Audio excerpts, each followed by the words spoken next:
Hey guys, welcome to this quick tutorial where we'll explain how you can update a pivot table when source data changes in Excel. So let's get started. First, open your Excel file that contains both your data and the pivot table.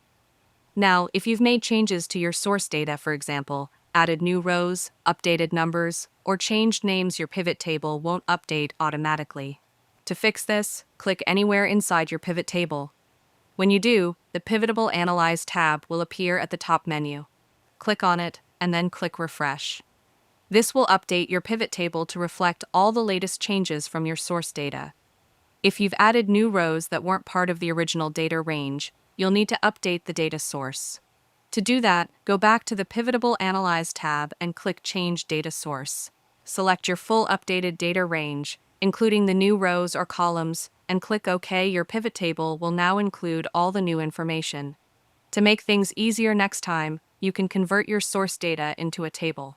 Just select your data and press Ctrl+T, then refresh your pivot table, then Excel will automatically pick up new data added to the table.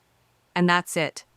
If you found this video helpful, consider giving it a like and subscribe.